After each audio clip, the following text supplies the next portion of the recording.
Hey Tube, I'm back with my third to last flinching moves challenge video for Pokemon Crystal, and rules are in the description, but if you don't want to take the second to read those, it is any Pokemon I send out in a battle, I have to use only my flinching moves, if I have more than one, and successfully get the opponent Pokemon to flinch, and then I can use the rest of my moves.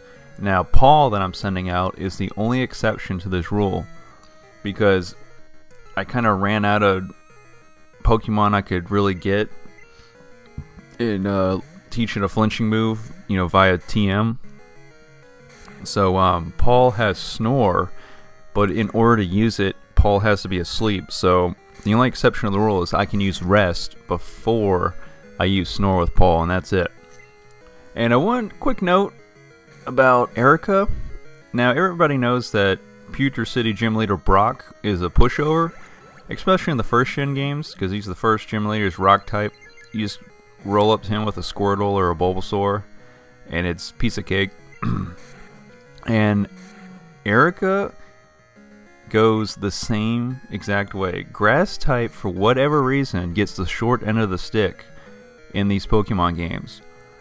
And it's kind of funny because all the types are pretty much balanced out in terms of weaknesses and advantages against each other. But if you take a closer look, it's not as equal as it seems. Take, for example, grass type and another type that dish out normal damage to each other. So I was thinking of grass type and dragon type. Now, you take maybe like a Meganium with Razor Leaf against a Dragonair. Now, the Razor Leaf is going to do normal damage, and of course that move can possibly critical hit.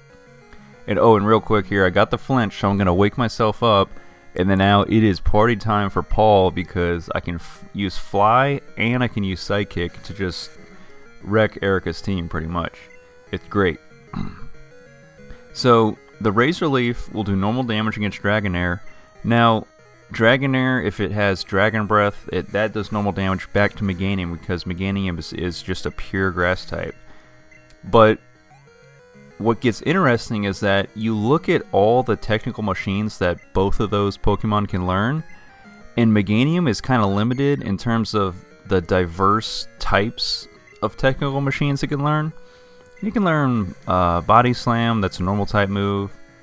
It can learn, it can probably learn a few poison type moves. I don't know off the top of my head right now, because I usually never choose Chikorita as my starter.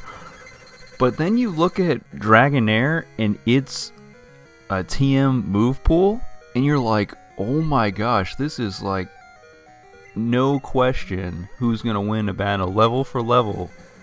And they can learn any TMs they want that they're able to learn. And Dragonair can learn, I believe, Ice Beam. I think it can learn Fire Blast, or maybe only Dragonite. But if it can, that's a Ice type move and a Fire type move against Meganium. And then of course, once it evolves into Dragonite, it learns Wing Attack, I believe, right when it evolves at level 55. So you now have a Flying type move, a Fire type move, and an Ice type move. And you can even upgrade to Blizzard from Ice Beam if you'd like.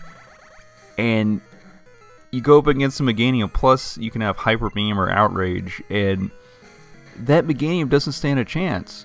I mean, of course, it's a little different with the Dragonite because it has the added flying types, and now it's not just two types that, you know, have normal damage against each other, but still, it's like, man, grass type just seems so like held back. Like it can learn grass type moves, poison type moves, maybe the occasional bug type move, but that's kind of rare and far between.